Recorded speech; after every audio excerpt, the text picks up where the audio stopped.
बिस्मिल्लाहिर्रहमानिर्रहीम। अस्सलाम वालेकुम दोस्तों, एक बार फिर मुस्तनद और दुरुस्त मालूमात के साथ आपकी खिदमत में हाजिर हैं। अगर आप भी नॉन कस्टम पेड गाड़ी मंगवाना चाहते हैं और अगर आप डिसेबल पर्सन है तो ये वीडियो होने जा रही है आपके लिए बहुत ही ज्यादा यूजफुल, बहुत ही ज्यादा मुफीद।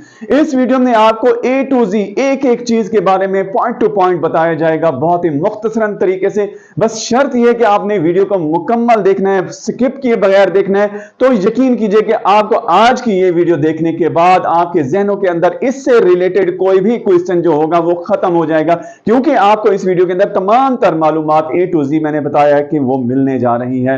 दोस्तों, आगे बढ़ने से पहले आपसे छोटी सी रिक्वेस्ट है कि आपके लिए इस तरह की मुफीद मालूमात बहुत ही मेहनत के साथ कलेक्ट करते हैं और आपके लिए लाते हैं, तो एक लाइक तो कम से कम बनता है। और चैनल को सब्सक्राइब नहीं किया तो चैनल को भी सब्सक्राइब कर दें बेल आइकन के साथ, ताकि आपको मिलती रहे इसी तरह की मुफीद मालूमात। तो दोस्तों, वक्त को जाया किए बगैर चलते हैं डिटेल की तरफ। एक बार फिर मैं आपको बताता चलूं, वीडियो को स्किप किए बगैर देखिएगा ताकि आप एक एक पॉइंट को समझ सकें। तो दोस्तों, शुरू करते हैं आज की ये खूबसूरत सी वीडियो। पहला पॉइंट जो आपने याद रखना है वो ये कि इस स्कीम के अंदर जस्ट माजूर अफराद हिस्सा ले सकते हैं।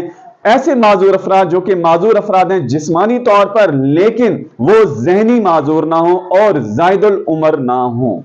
दूसरा पॉइंट यह है कि इस स्कीम में 10 साल के अंदर सिर्फ एक बार आप गाड़ी इंपोर्ट करवा सकते हैं। मतलब 10 साल का टेन्योर है, 10 साल में आप एक गाड़ी इंपोर्ट करवा सकते हैं। अगर आपको दूसरी गाड़ी इंपोर्ट करवानी है तो 10 साल आपको वेट करना होगा।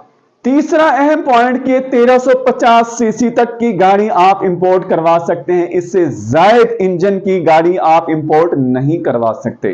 और इसी तरह चौथा पॉइंट यह है कि गाड़ी चलाने के लिए, ड्राइविंग करने के लिए उसका फिट होना लाजमी है। यानी कुछ ऐसे माजूर अफराद भी होते हैं जो कि ड्राइविंग के लिए फिट नहीं होते, अनफिट होते हैं, तो फिट होना जरूरी है। इसके अलावा जहनी माजूर नहीं होना चाहिए और साथ में जायदुल उम्र यानी बहुत ज्यादा उम्र नहीं होनी चाहिए उस माजूर शख्स की।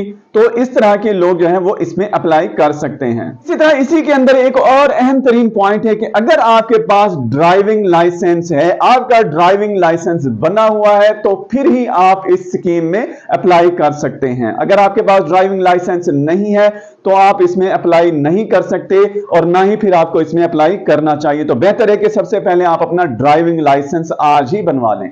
तो दोस्तों, जो अगले पॉइंट हैं वो इनसे भी ज्यादा अहम पॉइंट हैं, उनसे भी ज्यादा अहमियत के हामिल हैं। लिहाजा अगला पॉइंट जो आपको बताने जा रहा हूं वो ये कि आपकी आमदन कितनी होनी चाहिए। जी हां, आपकी माहाना आमदन कम अज कम 20,000 रुपए होनी चाहिए, कम अज कम, और ज्यादा से ज्यादा 2 लाख रुपए तक आपकी आमदन होनी चाहिए। यानी आप कह सकते हैं कि 20,000 से 2 लाख के दरमियान आपकी अगर आमदन है तो आप इसमें अप्लाई कर सकते हैं। चौथा पॉइंट यह है कि इस स्कीम में शमूलियत के वक्त आप पिछले 10 सालों में कोई गाड़ी आपने इंपोर्ट ना करवाई हो और लोकल तौर पर तैयार की गई भी मैन्युफैक्चरर जो हैं वो गाड़ी भी आपने रियायती बुनियादों पर हासिल ना की हो। पांचवा पॉइंट यह है कि दरखास्त गुजार का पिछले 2 सालों में रिजेक्ट शुदा नहीं होना चाहिए। और इसी तरह पांचवें पॉइंट के बाद कुछ और पॉइंट्स हैं अहम तरीन। उसमें सबसे पहले मैं आपको ड्राइविंग लाइसेंस के हवाले से थोड़ी सी डिटेल देना चाहूंगा। ड्राइविंग लाइसेंस आपका मजाज अथॉरिटी से बनवाया हुआ हो और इसके अलावा लर्नर परमिट आपको नॉट अलाउड है। यानी अगर आप लर्नर परमिट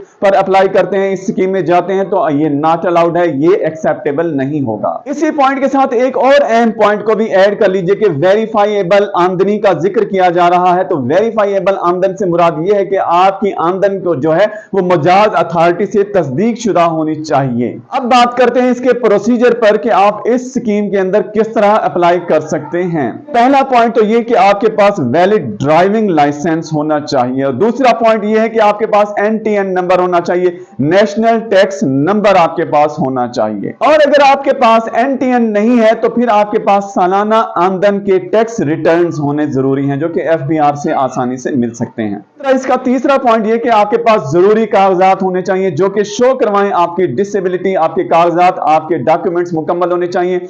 आपका लोगो वाला शनाख्ती कार्ड होना चाहिए, आपके पास सर्टिफिकेट होना चाहिए डिसेबिलिटी वाला। ये तमाम तर चीजें आपके पास मुकम्मल होनी चाहिए। इसी तरह पांचवा पॉइंट यह है कि माजूर अफराद सेक्रेटरी प्रोविंशियल हेल्थ डिपार्टमेंट के दिए गए फॉर्म से भी अप्लाई कर सकते हैं। इस फॉर्म को हासिल करने के लिए आपको नीचे डिस्क्रिप्शन में एक फॉर्म दिया जाएगा, वो लिंक दिया जाएगा जिसे आप मुकम्मल तौर पर पढ़ सकते हैं। और छठा पॉइंट ये है कि कमेटी एक बिठाई जाएगी और उस कमेटी का ये काम होगा कि वो आपकी दरखास्त को रिजेक्ट भी कर सकती है और अप्रूव भी कर सकती है। जो भी होगा वो आपको एक्सेप्ट करना पड़ेगा, चाहे वो रिजेक्ट करे या उसे अप्रूव करे। और इसी तरह आठवां पॉइंट है कि मिनिस्ट्री ऑफ कॉमर्स कमेटी की गुजारिशात को मद्देनजर रखते हुए गाड़ी को इंपोर्ट करने की इजाजत कमेटी की रिकमेंडेशन पर करेगी। नौवां पॉइंट ये है कि ये इजाजतनामा आपको 1 साल के लिए आपके लिए कार आमद रहेगा, यानी जिस तारीख से ये अप्रूव हुआ होगा उस तारीख से आपका 1 साल तक आपका ये इजाजतनामा आपके लिए वैलिड रहेगा। इस इजाजतनामे पर अपनी तरफ से ओवर राइटिंग या तब्दीली नाकाबिले कबूल होगी और दरखास्त को रिजेक्ट कर दिया जाएगा। अलबत्ता मुताल्लिका मिनिस्ट्री या इदारा खुद इसमें कोई तब्दीली करना चाहे तो वो एक्सेप्टेबल हो। तो दोस्तों, अब आपको स्क्रीन पर जो नोटिफिकेशन दिखाया जा रहा है, यकीनन ये स्क्रीन पर आपको ठीक तरह से समझ नहीं आ रहा होगा, इसकी तहरीर ब्लर होगी। अगर आप इस तहरीर को, इस नोटिफिकेशन को हासिल करना चाहते हैं तो नीचे डिस्क्रिप्शन में आपको लिंक दिया जा रहा है, वहां से आप इसको डाउनलोड कर सकते हैं। दोस्तों, उम्मीद करते हैं आपको आज की ये वीडियो पसंद आई होगी। चैनल को सब्सक्राइब कर दें, वीडियो को लाइक कर दें और इसी तरह की अगली इंफॉर्मेटिव वीडियो तक के लिए इजाजत दीजिए। अल्लाह हाफिज।